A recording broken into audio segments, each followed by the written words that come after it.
Hi everybody, how's it going? So, aloha. Well, I just want to let you guys know I had no idea that I was presenting today. I did not know. I was expecting to present another day. We should talk. However, I enjoyed this book so much and I read it over the weekend that I'm happy to talk to you guys about it. I'm really actually stoked to share this with you.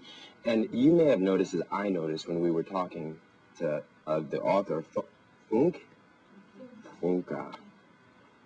What a great storyteller. And you can really see it in her stories. And one of the things that I love about this book, I'm very curious in the transition between that simple literature to that more complex adult literature. And when we've been talking about the principles of snugness, something that I really, really loved about this book is that they have a snug place, the protagonist in the story. It's a little movie theater. But what I really liked is that it's set in the city of Venice, and Venice itself becomes the snug place. It's their safe place. And this is such a bigger concept than what children usually have. And so I'm going to start out by sharing one passage. And this is the big brother who has just lost his younger brother, and he's sitting on the canal by himself.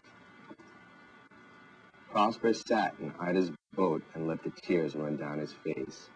He had believed that this was his city, his and Beau's. He used to believe that if they came here, the most beautiful city in the world, then they would be safe from Esther. Esther despised Venice. She was an intruder. Why didn't the pigeons poop all over her? Why didn't the marble dragons bite her in the neck and the winged lions chase her out of their city? How wonderful they had seemed the first time Prosper had seen them with their very own eyes after learning so much about it from their mother. He had looked up and they were standing like sentinels among the stars on their pillars. He had felt that they were guardians not just of Venice's splendors, but of him too. And so you get this sense that Venice is a safe place for these children that's being taken away from them. This is a deep concept for this older brother to grasp. And this is the deep Lord. It is written by Cornelia Funke. The publishers, Chicken House Publishing, very interesting. And we heard a little bit about this, how they translated it into English, and there is an ISBN there. She was born in 1951 in Dorsten, Westphalia, Germany. She worked as a social worker with at-risk youth actually before she became an illustrator. Okay, 2005 included in the 100 most influential people, which you can see because of the cross language. You know, that's huge. Okay, so many awards, and I don't think you want to hear me speak German. This went on forever. Okay, so this is a distinguished author. Okay, the overview is that two brothers are running away from their aunt who does not want to keep them together. She doesn't like the older brother. She wants the innocent younger one who she can shape and mold.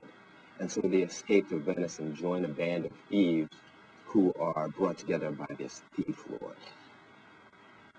It's a fantasy novel. It's in that intermediate age range, but as I say, it has some of those adult themes that adults could enjoy too. So this is something that you could read with a child.